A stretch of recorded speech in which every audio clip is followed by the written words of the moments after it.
Hi friends, it's Jyothi and Lalitha టాక్స్కి మీ ముందుకు వచ్చింది బిగ్ బాస్ రివ్యూస్. అయితే ఇక్కడ ఈరోజు నేను రివ్యూ చూసిన దాని ప్రకారం ఏం చెప్పాలనుకున్నానంటే, మణికంఠ అసలు జెన్యున్గా ఆడుతున్నాడా లేదా, గేమ్ ప్లాన్తో ఆడుతున్నాడా, అసలు ఏంటి అనేది కొంచెం చూశాను. అసలుకి నేను ప్రొమోలు చెప్పిన కాడి నుండి వచ్చాను, ఆట అసలు చూసిన దాన్ని బట్టి ఏమైందనంటే, మా అయితే ఒక 10 మంది కూడా ఆయన్ని నామినేషన్ చేసేసారు. మణికంఠను ప్రతి ఒక్కరూ నామినేషన్ చేశారు. అయితే ఇక్కడ ఏం జరిగిందంటే, నువ్వు ఎమోషనల్తో ఆడుతున్నావు, మైండ్ గేమ్ ఆడుతున్నావా అని 10 మంది అనడం అనేది స్టార్ట్ చేశారు. అయితే అసలుకి ఏంటి అనేది తను చెప్పాలి అనుకున్నదే చెప్పాడు. చెప్పిన దాన్ని బట్టి ఏం జరిగిందంటే, నా ఫ్యామిలీ బ్యాక్గ్రౌండ్ ఈ విధంగా ఉంది, ఇలా ఉన్నాను, నేను చాలా డిస్టర్బ్ అయ్యాను, దానివల్ల నేను కలవలేకపోతున్నాను అని తను చెప్పాల్సింది అనుకున్నది చెప్పేశాడు, అయిపోయింది. అయితే ఇక్కడ ఆయన డైరెక్టర్ వచ్చి ఆయన పేరంటే నవీన్ అయితే చాలా చాలా చాలా అంటే చాలా రూడ్గా మాట్లాడాడు. నాకు ఆ విషయంలో నచ్చలేదన్నమాట.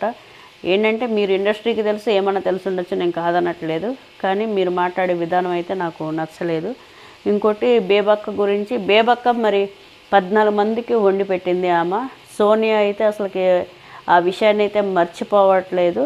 ఆమె ఇంకా నేను టీవీ ముందు కనిపించాలి అన్నట్టుగా వాయిస్ రైజ్ చేస్తుంది. బేబక్క 14 మందికి వండి పెట్టింది, అయిపోయింది.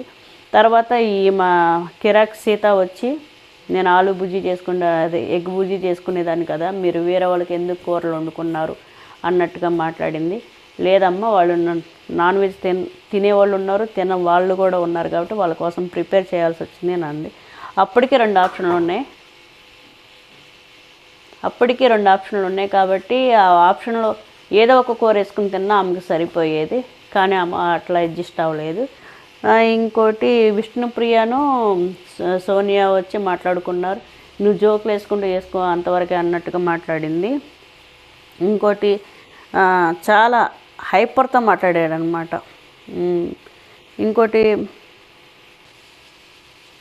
బేబక్కను పృథ్వీకి వచ్చిన మాటల యుద్ధం ఏంటంటే, అక్క మీరు గేమ్లో ఫిట్గా ఉన్నారు అన్నట్టుగా మాట్లాడాడు. అమ్మ ఫిట్గా ఉన్నా లావుగా ఉన్నా కానీ గేమ్గానే ఆడింది. నేను చూసిన దాని ప్రకారం జెన్యున్గా ఆడిందని నేను అనుకున్నాను. ఇంకోటి ఈరోజు విష్ణు కూడా చాలా మాట్లాడింది, స్క్రీన్ ముందుకు వచ్చింది, నాకు బిగ్ బాస్ షోలో కొంచెం కనిపించింది. ఇంకోటి పృథ్వీ కూడా కనిపించాడు కాబట్టి కొంచెం పర్వాలేదు. ఇప్పుడప్పుడే స్టార్ట్ అవుతుంది కాబట్టి మీరు ఓటేసేటప్పుడు ఆచి చూచి వేసి మీకు నచ్చిన వారిని గెలిపించుకొని లైక్ చేయండి, షేర్ చేయండి, సబ్స్క్రైబ్ చేయండి. ఓకే.